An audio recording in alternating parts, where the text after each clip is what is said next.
খাদিজা অন্যান্য দিনের মতো আজও খুব ভোরেই ঘুম থেকে উঠেছে। অজু সেরে ফজরের সালাত আদায় করে কিছুক্ষণ কোরআন তেলাওয়াত করেছে। এরপর সে জানালার পাশে এসে দাঁড়ায়। তখনও আকাশ পুরো ফর্সা হয়নি। চারিদিক থেকে পাখির কলরব ভেসে আসছে। সকালের শীতল হাওয়ায় খাদিজার মনের ব্যথা অনেকটা প্রশমিত হয়ে যায়। সে দূর দিগন্তের দিকে তাকিয়ে ভাবে এই নোংরা পৃথিবীর কথা, যেখানে নিজের ভালো কাজ করার অধিকারটুকুও নেই। কি এমন অন্যায় সে করেছে তা ভেবে পায় না।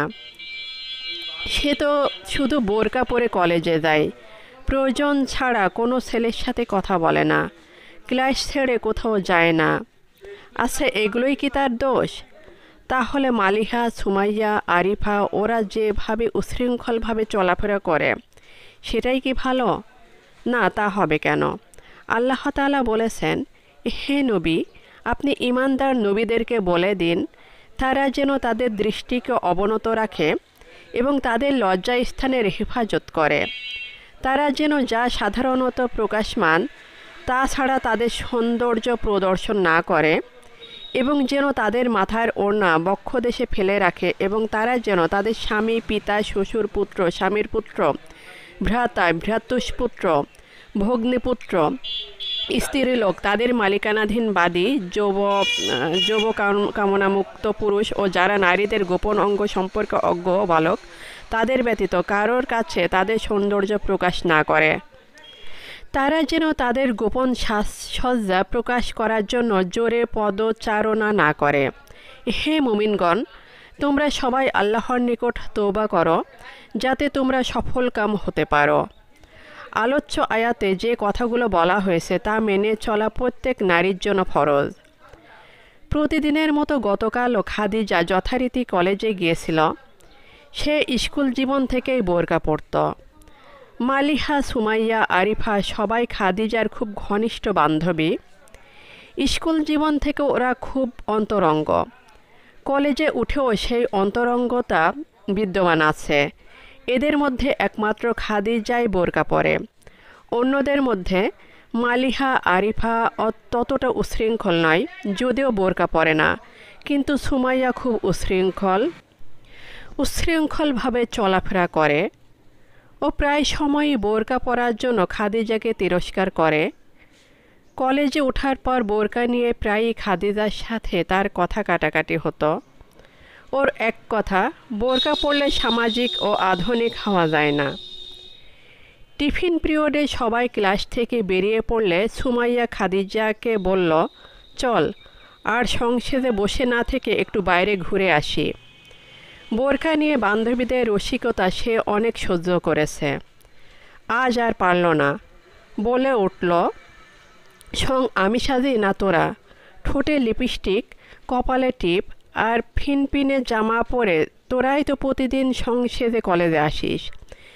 এই কথা শুনে অপমানে সুমাইয়ার চোখ মুখ লাল হয়ে যায়। সে বলে, কি এত বড় কথা? দাঁড়া, দেখাচ্ছি মজা। এই বলে টান দিয়ে খাদিজার মুখের নেকাব খুলে ফেলল সুমাইয়া। লজ্জায় অপমানে খাদিজার চোখ মুখ লাল হয়ে যায়। ও শুধু বলে, কাজটা ভালো করলি না সুমাইয়া। এরপর বাকি ক্লাসের সময় আর কারোর সাথে কথা না বলে বেঞ্চে মুখ গুজে কাঁদতে থাকে খাদিজা। অতঃপর কলেজ ছুটি হলে বাড়ি চলে আসে। ঘটনাটি বারবার মনের পর্দায় ভেসে উঠছে খাদিজার। একবার মনে হচ্ছে সুমাইয়ার সাথে সে আর কোনো দিন কথা বলবে না। পরক্ষণেই তার মনে পড়ে তায়েফে সত্যের দাওয়াত দিতে গিয়ে রাসূলুল্লাহি সাল্লাল্লাহু আলাইহি ওয়াসাল্লাম তায়েফবাসীর হাতে নিগৃহীত হয়েছিলেন, কিন্তু তাদের অকল্যাণ কামনা না করে তিনি কল্যাণ কামনা করেছিলেন। এই কথা মনে করে খাদিজা ভাবে, হয়তো দোষ আমারই, সুমাইয়াকে এভাবে বলা ঠিক হয়নি। আজকে ওর কাছে ক্ষমা চাইতে হবে। কলেজের সময় হয়ে গেছে। ঝটপট তৈরি হয়ে কলেজের উদ্দেশ্যে বেরিয়ে পড়ল খাদিজা। কিন্তু এ কি, আজ তার কোনো বান্ধবী কলেজে আসেনি, এমন তো কোনো দিন হয় না। তাই ও চিন্তিত হয়ে পড়ল। ভাবল, কলেজ ছুটি হলে সুমাইয়াদের বাসায় যাবে। ওদের বাসায় পৌঁছে কলিং বেল টিপতেই ওদের কাজের মেয়েটি দরজা খুলে দিল। খাদিজা জিজ্ঞেস করল, সুমাইয়া আছে? মেয়েটি জবাব দিল, না। খাদিজা আবার বলল, তাহলে খালাম্মাকে ডেকে দাও। কাজের মেয়েটি তখন কেঁদে ফেলল। খাদিজা অবাক হয়ে বলল, কি হয়েছে খুলে বলো। মেয়েটি যা বলল তাতে জানা গেল গতকাল কলেজ থেকে ফেরার পথে একদল সন্ত্রাসী সুমাইয়ার মুখে অ্যাসিড নিক্ষেপ করেছে। সে এখন হাসপাতালে। এ কথা শুনে খাদিজা ভয়ে কেঁপে উঠল। পর্দাহীনতার পরিণাম যে কত রকমের দুর্ঘটনা ঘটতে পারে, এ ঘটনা তারই জ্বলন্ত প্রমাণ। আর কথা না বাড়িয়ে তাড়াতাড়ি হাসপাতালের দিকে রওনা হয় খাদিজা। হাসপাতালে পৌঁছে নার্সের কাছ থেকে রুম নম্বর জেনে নিয়ে সেই রুমের দিকে এগিয়ে যায়। রুমের দরজা খুলে চোখ পড়ে মালিহা আরিফার দিকে। কাছে গিয়ে দেখে সুমাইয়ার মুখের এক পাশের বেশ কিছু অংশের চামড়া সম্পূর্ণ ঝলসে গেছে। খাদিজাকে দেখে সুমাইয়া কেঁদে ফেলে। খাদিজা সান্ত্বনা দেওয়ার ভাষা খুঁজে পায় না। সুমাইয়া খাদিজাকে বলে, আমি অন্যায় করেছি, সেরে উঠলে আমিও বোরকা পরেই কলেজে যাব। সাথে সাথে মালিহা আর আরিফাও বলে উঠল, শুধু তুই কেন, আমরাও যাব। আনন্দে খাদিজার চোখে পানি এসে যায়। বলে, তোদের নিয়ে আমার অনেক স্বপ্ন ছিল, আজ তা পূরণ হলো।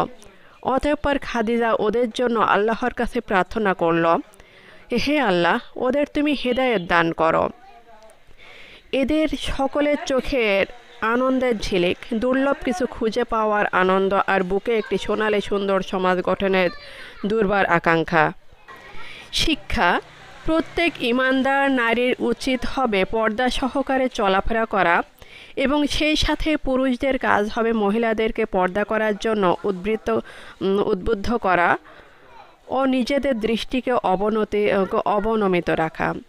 ইপটিজিং, অ্যাসিড নিক্ষেপ ইত্যাদি সামাজিক অপরাধ থেকে নারীকে বাঁচাতে হিজাব অতি গুরুত্বপূর্ণ।